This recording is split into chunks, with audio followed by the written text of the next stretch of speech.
Bismillahirrahmanirrahim. Assalamualaikum warahmatullahi wabarakatuh. Yang terhormat Bapak Dr. Haji Deden Komar Priyatna, ST SIP MMCHRA selaku Rektor Universitas Winaya Mukti. Yang terhormat Ibu Dr. Hajah Wina Roswina SEMM CPM selaku Dekan Fakultas Ekonomi dan Bisnis Universitas Winaya Mukti. Yang terhormat Bapak Dodi Tisna Amijaya, SEMM selaku Ketua Kaprodi Manajemen S1. Yang terhormat Ibu Tati Siti Aisyah, SIKOM MM selaku dosen pembimbing. Yang terhormat Ibu Liza Ernawati selaku Supervisor Lapangan. Perkenalkan, nama saya Alvina Rusmayani dengan NPM 412242311023. Di sini saya akan memaparkan hasil kegiatan magang saya yang berjudul Pengelolaan Sistem Informasi Manajemen dalam Mendukung Efisiensi Produksi di Pabrik Tekstil CV Astina, Kabupaten Bandung. Baik, di sini ada latar belakang. Magang merupakan kegiatan intrakurikuler yang wajib diikuti oleh setiap mahasiswa program studi, non-kependidikan, dan prodi pendidikan jurusan tertentu. Sesuai tuntutan kurikulum, dalam memilih perusahaan untuk magang, saya memilih Pabrik Tekstil CV Astina. Pabrik ini merupakan salah satu unit yang bergerak di bidang tekstil, khususnya dalam proses pembuatan benang menjadi kain. Pemilihan perusahaan ini didasarkan pada ketertarikan saya untuk memahami lebih dalam mengenai proses pembuatan kain dari benang, termasuk langkah-langkah teknis yang diperlukan untuk menghasilkan kain berkualitas tinggi. Selain itu, saya juga memperoleh pengalaman bekerja langsung di lingkungan industri tekstil sebagai bekal untuk menghadapi dunia kerja. Terdapat beberapa tantangan yang saya hadapi selama melaksanakan kegiatan magang di CV Astina. Salah satunya adalah keterbatasan koneksi internet yang menghambat akses terhadap referensi teknis atau pengelolaan data berbasis online. Selain itu, kesulitan dalam menemukan jenis benang tertentu yang tidak sesuai dengan spesifikasi produksi menjadi kendala yang mempengaruhi kelancaran prosesnya. Tidak hanya itu, data yang harus diinput terkadang harus jelas dan lengkap sehingga memerlukan verifikasi lebih lanjut untuk memastikan akurasi dalam progres produksi. Selanjutnya di sini ada pengertian manajemen. Manajemen berasal dari bahasa Prancis kuno, yaitu manajemen yang memiliki arti seni, melaksanakan dan mengatur. Menurut Kartono tahun 2016, halaman 2, manajemen merupakan sesuatu proses pengelolaan sumber daya dalam upaya mewujudkan tujuan yang dicapai. Pengertian manajemen menurut Hasibuan tahun 2016 di halaman 9 mengemukakan bahwa manajemen adalah ilmu dan seni yang mengatur proses pemanfaatan sumber daya manusia dan sumber lainnya secara efektif dan efisien untuk mencapai suatu tujuan tertentu. Berdasarkan beberapa pengertian, maka dapat dilihat bahwa manajemen adalah suatu ilmu yang mempelajari tentang proses mengatur sumber daya manusia dan sumber daya lainnya guna mencapai tujuan secara efektif dan efisien. Menurut Muhammad Ihsan Said Ahmad Mustari dan Muhammad Hasan pada tahun 2020, halaman 10, fungsi-fungsi manajemen terdiri dari yang pertama ada perencanaan atau planning. Perencanaan merupakan kegiatan paling awal dalam sebuah organisasi. Perencanaan adalah suatu syarat yang mutlak untuk dapat melaksanakan manajemen yang baik. Yang kedua, ada pengorganisasian atau organizing. Pengorganisasian adalah tindakan yang dilakukan untuk membagi tugas personalia agar mencapai tujuan. Yang ketiga, ada pengarahan atau directing. Kegiatan pengarahan dilakukan agar setiap orang dapat berkontribusi dengan kegiatan yang dilakukan. Yang keempat, ada pengkoordinasian atau koordinatif. Koordinasi ini dilakukan agar setiap bagian-bagian tugas dapat dilaksanakan tepat waktu dengan hasil yang optimal dan memuaskan. Selanjutnya ada pengawasan atau controlling. Pengawasan merupakan kegiatan terakhir yang dilakukan. Pengawasan dilakukan agar kegiatan yang direncanakan teratur sesuai dengan tujuan yang ingin dicapai. Dengan adanya pengawasan diharapkan tidak terjadi sesuatu yang menyimpang dalam hal apapun. Selanjutnya di sini ada pengertian manajemen kearsipan. Kata arsip berasal dari Yunani yaitu archivum yang berarti ruang untuk penyimpanan. Kata tersebut seringkali ditulis dengan archeon yang artinya balai kota atau tempat penyimpanan dokumen yang dikhususkan untuk permasalahan pemerintah.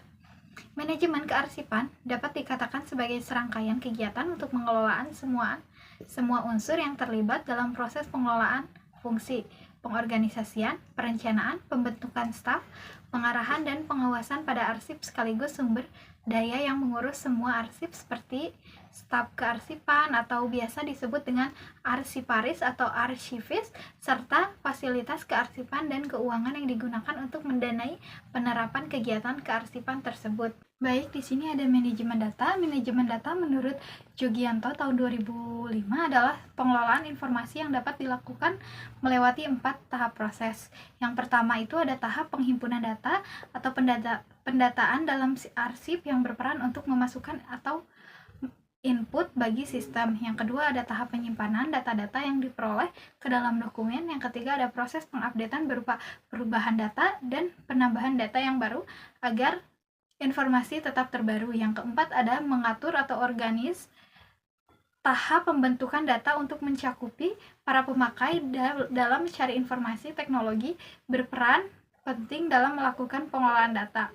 Keempat tahap tersebut dikelola dengan otomatis dan terstruktur yang dimulai pada tahap perekaman data dilakukan dengan memasukkan data ke sistem, kemudian setelah melakukan perekaman data itu disimpan ke dalam database. Selanjutnya di sini ada sistem informasi manajemen. Sistem dapat didefinisikan sebagai kumpulan dari komponen yang saling berhubungan satu dengan yang lainnya yang membentuk suatu kesatuan untuk mencapai tujuan tertentu. Menurut Jogianto pada tahun 2014, informasi juga dapat diidentifikasi sebagai hasil dari pengelolaan data dalam suatu bentuk yang lebih berarti bagi penerimanya, yang menggambarkan suatu kejadian-kejadian atau event yang nyata atau fact yang digunakan untuk pengambilan keputusan menurut Kadir tahun 2005. Menurut Hanafi tahun 2016, informasi yang berkualitas memiliki 3 kriteria. Yang pertama, akurat. Informasi harus bebas dari kesalahan. Akurat juga berarti bahwa informasi harus dapat dijelaskan dan mencerminkan maksudnya. Yang kedua ada tepat pada waktunya atau timeless. Informasi yang datang pada penerima tidak boleh terlambat di dalam pengambilan keputusan. Informasi yang sudah usang tidak lagi bernilai bila informasi datang terlambat sehingga pengambilan keputusan terlambat dilakukan. Hal itu dapat mengakibatkan fatal bagi perusahaan. Yang ketiga ada relevan atau relevance. Informasi yang disampaikan harus mempunyai keterkaitan dengan masalah yang akan dibahas dengan informasi tersebut. Maka inti dari informasi harus juga bermanfaat bagi pemakainya. Selanjutnya di sini ada profil organisasi dan aktivitas magang. CV Astina adalah sebuah perusahaan yang bergerak di industri tekstil yang didirikan pada bulan Maret tahun 2013 oleh Bapak Indra Hartono yang juga menjabat sebagai direktur utama. Perusahaan ini berlokasi di Jalan Raya Laswi, Cidawolong nomor 2, Desa Biru, Kecamatan Majalaya, Kabupaten Bandung, kawasan industri tekstil, Bandung, Jawa Barat.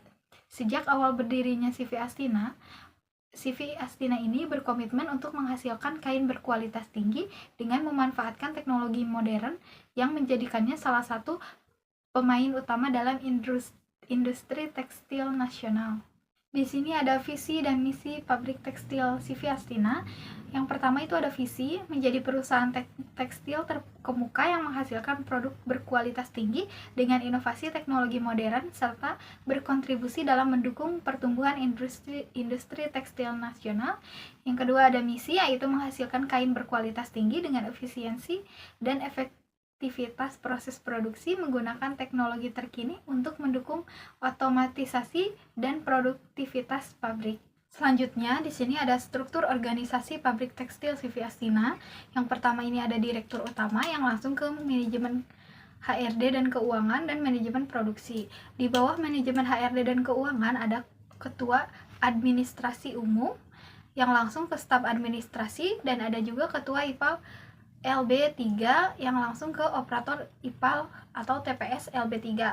Nah, ada manajemen produksi yang langsung ke Karo TFO atau WJL dan langsung ke operator boiler. Baik, di sini ada jadwal waktu magang. Waktu pelaksanaan praktik magang yang telah dilakukan pada mulai bulan September sampai dengan bulan November tahun 2024. Hari dan jamnya yang dikerjakan praktik adalah dari hari Senin sampai hari Jumat, dari mulai jam 8 sampai dengan jam 5 sore waktu Indonesia bagian Barat. Ini ada perincian tahap pelaksanaan praktik kerja lapangan. Yang pertama itu ada tahap persiapan ya. Praktik langsung melakukan magang di CV Astina pada tanggal 11 September 2024 dan surat menyuratnya itu menyusul. Pada saat magang, praktik juga melakukan persiapan surat menyurat pengantar dari Fakultas Ekonomi dan Bisnis Universitas Winaya Mukti untuk dibuatkan surat pengajuan magang di bagian umum dan administrasi yang ditujukan ke pabrik tekstil CV Astina. Selanjutnya, pihak kampus mengajukan surat pengantar tersebut kepada CV Astina pada tanggal 27 September dan CV Astina pun membalas surat balasan tersebut pada tanggal 8 Oktober. Yang kedua ada tahap pelaksanaan. Praktik melaksanakan kegiatan magang selama 2 bulan terhitung sejak 11 September sampai dengan 15 November 2024. Praktik bekerja full time dari hari Senin sampai dengan hari Jumat pada pukul 8 sampai dengan jam 5 sore waktu Indonesia bagian Barat. Yang ketiga ada tahap pelaporan. Sebagai bagian dari kegiatan akademik, mahasiswa Universitas Winaya Mukti diwajibkan untuk menyusun laporan hasil magang sebagai bukti pelaksanaan praktik kerja lapangan. Laporan ini ditujukan kepada Fakultas Ekonomi dan Bisnis sebagai syarat kelulusan untuk meraih gelar S1 sarjana. Di sini ada bidang kerja. Pabrik tekstil CV Astina selama melaksanakan kegiatan magang ini, praktikan ditempatkan di bagian umum dan administrasi yang ditangani oleh Ibu Liza Ernawati sebagai supervisor lapangan. Bagian umum dan administrasi yang menangani seputar penginputan data, pengarsipan data, dan pengarsipan jenis kain. Hal ini dilakukan setiap hari karena selalu ada data kain yang masuk dan data laporan pembelian yang masuk. Selanjutnya di sini ada pelaksanaan pekerjaan. Yang pertama ada menginput data cacat kain hasil inspecting atau input counter. Praktikan diberi tugas untuk menginput data cacat kain hasil inspecting ke Microsoft Excel. Langkah pertama yang dilakukan praktik ketika ada data hasil cacat kain yaitu yang pertama mengambil data dari bagian admin, lalu memastikan tanggal yang akan diinput, kemudian membuka aplikasi Microsoft Excel untuk memasukkan data seperti corak kain, nomor mesin, nomor BIM, counter, keterangan, dan lesi putus. Setelah data telah diinput, kemudian diserahkan kembali ke bagian admin agar diperiksa kembali sebelum diajukan kepada Bapak Direktur. Kedua, menginput laporan hasil mesin jumbo. Selain menginput data cacat kain hasil inspecting, saya juga menginput laporan hasil mesin jumbo. Langkah-langkah yang dilakukan tidak beda jauh dengan yang tadi, yaitu yang pertama mengambil data dari bagian admin, lalu memastikan tanggal yang akan diinput, kemudian praktik membuka aplikasi Microsoft Excel untuk memasukkan data-datanya seperti tanggal, nomor mesin, nama operator, jenis benang, lot, TPM, twist, bobin, dan lain-lain. Setelah data telah diinput, kemudian diserahkan kembali ke admin agar diperiksa sebelum diajukan ke Bapak Direktur. Yang ketiga ada menginput data efisiensi kain. Menginput data efisiensi kain diupdate setiap harinya karena setiap harinya itu efisiensinya berubah. Langkah-langkah yang dilakukannya, yang pertama itu mengambil data dari bagian admin, memastikan tanggal, kemudian praktik membuka Microsoft Excel untuk memasukkan data dari line 1 sampai line 5 seperti nomor mesin, corak mesin, dan hasil efisiensi pada tanggal yang diinput. Setelah data yang sudah diinput, kemudian diserahkan kembali ke pihak admin. Mengarsipkan bon, laporan pemakaian barang atau LPB, laporan penerimaan barang umum atau LPBU, dan laporan penerimaan suku cadang atau LPBSC, dan order pemberian. Praktik juga mengarsipkan bon setiap harinya karena setiap harinya itu ada barang yang harus dibeli oleh perusahaan, dan buku bon dibagi menjadi beberapa bagian, yaitu ada LPB, ada LPBU, ada LPBSC, ada order pembelian. Nah, praktik mengarsipkannya itu berdasarkan tanggal, terus sama nomor LPBU-nya, LPBSC-nya, dan order pembeliannya itu, dan memisahkan kertas sesuai dengan warna, misalnya yang kuning dengan yang kuning, yang hijau dengan yang hijau, dan jika sudah langsung diserahkan ke bagian admin karena akan diinput langsung oleh admin. Yang kelima ada mengarsipkan standar operasional prosedur BIM Strill dan Standar Operational Procedure Overhaul. Praktik juga mengarsipkan data ini setiap hari agar tidak menumpuk dan mencegah resiko kehilangan data. Langkah-langkahnya sama ya seperti tadi, mengambil datanya dari bagian admin, mencocokkan data hard file dengan soft file yang ada di komputer seperti tanggal, shift, nama BIM, nomor mesin, nomor BIM, dan corak. Jika semua sudah sesuai, ditulis celup OK dan tanggal menggunakan pulpen merah sebagai tanda kain sudah dicelup. Jika sudah dan data sudah dipastikan sama, praktik juga langsung memasukkannya ke dalam buku arsip agar tidak berceceran. Yang keenam ada mengarsipkan kartu mesin produksi TFO. Selain itu juga praktik melakukan pengarsipan kartu produksi mesin TFO dengan langkah-langkah yang sama, yaitu yang pertama mengambil data dari bagian admin, lalu membuka lakban dari setiap kertas yang menempel, lalu mengurutkan kertas sesuai dengan jenis mesin TFO. Biasanya ada 4 kertas yang dijadikan satu, biasanya itu disebut partai. Jika sudah diurutkan, lalu disamakan dengan data yang sudah ada di komputer seperti jenis kain, corak, warping. Jika semua sudah, lalu diarsipkan. Selanjutnya di sini ada kendala yang dihadapi selama melakukan magang. Praktik selalu berusaha agar pekerjaan yang dilakukan ini dapat segera selesai dengan hasil yang maksimal dan tepat waktu. Namun dalam pelaksanaannya tidak semua pekerjaan dapat diselesaikan sesuai dengan waktunya. Ada beberapa kendala yang dihadapi oleh praktik, antara lainnya yang pertama itu ada kendala pada jaringan internet selama magang. Di pabrik tekstil CV Astina, saya menghadapi beberapa kendala terkait jaringan internet. Salah satunya itu kendala koneksi internet yang tidak stabil, sering mengalami gangguan dan terkadang tidak ada sinyal. Hal ini sangat menghambat produktivitas dan efisiensi kerja pada saat mengunggah atau mengirimkan file penting. Koneksi yang lambat menyebabkan proses upload memakan waktu lebih lama dari biasanya. Yang kedua ada kendala pada komputer atau laptop. Selain kendala pada jaringan internet, praktik juga memiliki kendala pada komputer atau laptop. Praktik juga mengalami beberapa kendala yang signifikan, yaitu jumlah file dan data yang sangat besar, termasuk dokumen, spreadsheet, dan database, menyebabkan komputer lambat dan sering hang. Proses penginputan pun menjadi memakan waktu yang sangat lama. Bahkan untuk dioperasikan sekalipun, hal ini menghambat produktivitas dan efisiensi kerja. Hal kendala ini juga semakin parah karena ada signifikasi komputer yang tidak memadai seperti RAM yang terbatas dan prosesor yang kurang cepat. Akibatnya komputer sering mengalami crash dan memerlukan waktu yang lama untuk di-restart. Yang ketiga ada kendala kesulitan mencari corak kain.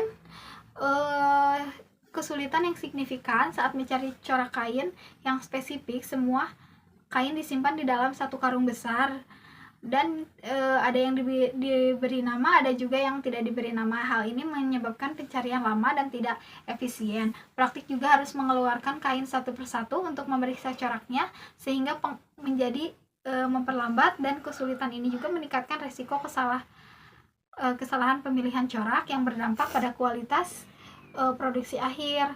Kondisi ini memerlukan perbaikan sistem penyimpanan untuk meningkatkan efisiensi kerja. Selanjutnya di sini ada cara mengatasi kendala. Yang pertama itu tadi ada kendala pada jaringan internet. Untuk mengatasi kendala jaringan internet yang tidak stabil, terdapat beberapa langkah praktis yang ditetapkan secara sistematis. Yang pertama itu lakukan pemeriksaan awal terhadap perangkat keras seperti router atau modem untuk memastikan bahwa perangkat berfungsi dengan baik dan tidak mengalami kerusakan. Pastikan juga perangkat ditempatkan di area yang bebas dari penghalang fisik seperti dinding tebal atau benda yang logam yang dapat menghambat sinyal. Yang kedua, bisa pengecekan terhadap kecepatan dan stabilitas koneksi internet dengan menggunakan aplikasi atau situs pengujian kecepatan seperti speed test. Jika hasilnya menunjukkan masalah pada penyedia layanan, segera hubungi pihak penyedia internet untuk melakukan gangguan tersebut. Yang ketiga itu ada pengoptimalan jaringan dengan mengurangi penggunaan perangkat yang tidak diperlukan, seperti menonaktifkan aplikasi yang mengkonsumsi bandwidth lebih tinggi dan tidak digunakan. Yang kedua itu ada kendala pada komputer atau laptop. Untuk mengatasi kendala-kendala tersebut, bisa yang pertama itu membersihkan file dan optimasi penyimpanan. Yang kedua ada mengurangi beban aplikasi di latar belakang. Yang ketiga ada pembaruan sistem operasi dan software. Yang keempat itu ada meningkatkan spesifikasi perangkat keras. Yang kelima itu ada perlindungan dari antivirus atau malware. Yang keenam ada mempertimbangkan penggantian perangkat. Nah, yang ketiga itu ada kesulitan mencari corak kain. Untuk mengatasi kesulitan ini, langkah pertama adalah mengatur ulang sistem penyimpanan kain dengan metode yang lebih terorganisir. Sebaiknya kain disimpan secara terpisah berdasarkan kategori tertentu seperti jenis kain, warna dominan, atau pola corak. Yang digunakan rak atau kotak penyimpanan yang dilengkapi dengan label-label untuk mempermudah identifikasi setiap kain yang dapat ditempatkan dalam wadah terpisah dan diberi label atau nama atau kode unik yang mencerminkan karakteristik coraknya. Dengan demikian, proses pencarian kain tidak memerlukan pengeluaran kain secara acak-acak dari karung. Nah, di sini ada kesimpulannya ya. Selama 2 bulan magang di pabrik tekstil CV Astina, praktik menghadapi beberapa kendala yang mempengaruhi produktivitas dan efisiensi kerja, yaitu koneksi internet yang tidak stabil, kinerja komputer yang lambat, serta kesulitan dalam mencari corak kain.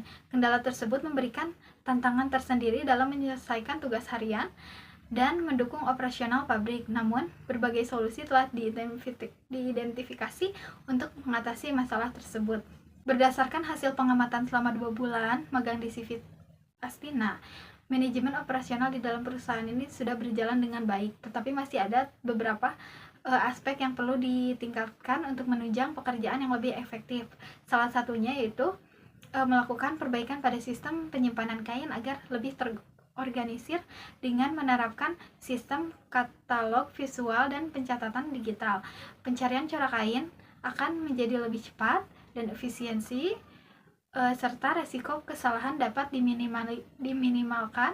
Selain itu, diharapkan CV Astina dapat mengoptimalkan infrastruktur teknologi seperti membarui perangkat keras komputer yang sudah usang untuk mendukung produktivitas kerja karyawan maupun peserta magang. Sekian video hasil kegiatan magang di pabrik tekstil CV Astina.